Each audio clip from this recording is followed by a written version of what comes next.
শহরের নয়, হুগলি জেলাবাসীর মধ্যেও একটা উদ্দীপনা সৃষ্টি করেছে। হুগলির বিভিন্ন জায়গায় আরামবাগ, কামারপুকুর, বন্দর, খানাকুল, রাজবলহাট বিভিন্ন জায়গা থেকে এখানে ভক্তরা সমবেত হয়েছেন।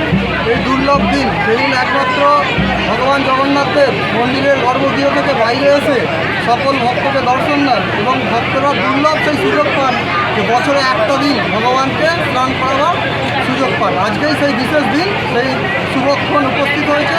আমরা ধর্মীয় রীতি নিয়ম মেনে আচার অনুষ্ঠানের মধ্য দিয়ে সেই কার্য শুরু করতে চলেছি। এটা কি তারকেশ্বর ইসকন দ্বারা পরিচালিত? আমাদের এটা তারকেশ্বর ইসকন শ্রীরাম মায়াপুরের অনুমোদিত ইসকন আউটপোস্ট সংস্থা। এই সমস্ত অনুষ্ঠানটা পরিচালনা করছেন শ্রীরাম মায়াপুর থেকে, আর ব্যবস্থাপনায় তারকেশ্বর ইসকন আউটপোস্ট। আমরা আউটপোস্টের সদস্য, আমরাই এই ব্যবস্থাপনা করেছি। ইসকনের যা নিয়ম নীতি, সেই নিয়ম নীতি মেনেই হচ্ছে। এখানে আমাদের কোনো ব্যক্তিগত নিয়ম নীতি বা কোনো অভিমত নেই। ওই সারাদিন ধরে কী কী অনুষ্ঠান কর্মসূচি আছে? আজকে দৈনন্দিন যেরকম জিনিস, সকাল থেকে মঙ্গল আরতি, তারপরে ভগবানের শৃঙ্গার দর্শন আরতি, গুরু পুজো হয়েছে। এবার ভগবানের অভিষেক হবে। অভিষেকের পর ভগবান আবার গর্ভগৃহে যাবেন, সেখানে ভগবানকে পুষ্পাভিষেক করা হবে। পুষ্পাভিষেক করার পর ভগবানের রাজবেশ হবে, তারপরে প্রসাদ ভোগ লাগানো হবে। ভোগ লাগানোর পর ভগবান গজবেশ ধারণ করবে।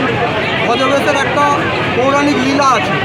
এই বিশেষ দিনে ভগবান হস্তিরূপে ভগবানের এক ভক্তকে দীক্ষা দর্শন দিয়েছিলেন, সেই জন্য আজকে ভগবানের গজবেশ করানো হবে।